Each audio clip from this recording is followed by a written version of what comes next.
السلام علیکم ورحمۃ اللہ وبرکاتہ۔ حضرت ابو ہریرہ رضی اللہ تعالیٰ عنہ بیان کرتے ہیں کہ رسول اللہ صلی اللہ علیہ وسلم نے روزوں میں وصال کرنے سے منع فرمایا، تو کسی آدمی نے آپ صلی اللہ علیہ وسلم سے عرض کی، اے اللہ کے رسول، آپ تو وصال فرماتے ہیں، تو آپ صلی اللہ علیہ وسلم نے فرمایا، تم میں سے کون میری طرح ہے؟ میں رات کو سوتا ہوں تو میرا رب مجھے کھلاتا پلاتا ہے۔ حضرت ابو ہریرہ رضی اللہ تعالیٰ عنہ بیان کرتے ہیں کہ رسول اللہ صلی اللہ علیہ وسلم نے فرمایا، جب تم میں سے کوئی اذان فجر سنے اور کھانے پینے کا برتن اس کے ہاتھ میں ہو تو وہ اپنی ضرورت پوری کرنے کے بعد اسے نیچے رکھ دے۔ حضرت سلمان بن عامر رضی اللہ تعالیٰ عنہما بیان کرتے ہیں کہ رسول اللہ صلی اللہ علیہ وسلم نے فرمایا، جب تم میں سے کوئی افطار کرے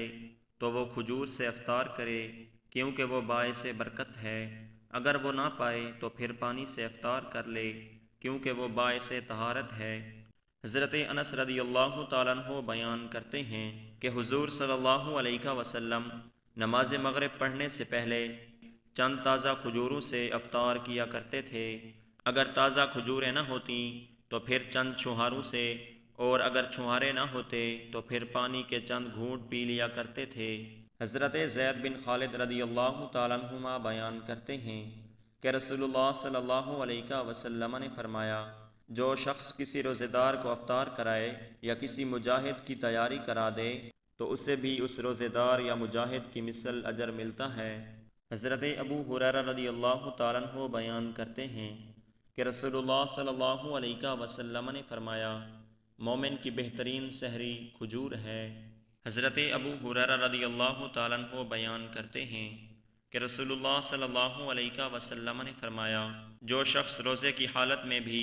جھوٹ اور برے اعمال کو ترک نہیں کرتا تو اللہ تعالیٰ کو کوئی حاجت نہیں کہ وہ شخص اپنا کھانا پینا ترک کر دے۔ حضرت ابو ہریرہ رضی اللہ تعالیٰ عنہ بیان کرتے ہیں کہ رسول اللہ صلی اللہ علیہ وسلم نے فرمایا، جو شخص بھول جائے کہ وہ روزے سے ہے اور وہ کھا لے یا پی لے تو وہ اپنا روزہ پورا کرے، کیونکہ اسے اللہ تعالیٰ نے کھلایا پلایا ہے۔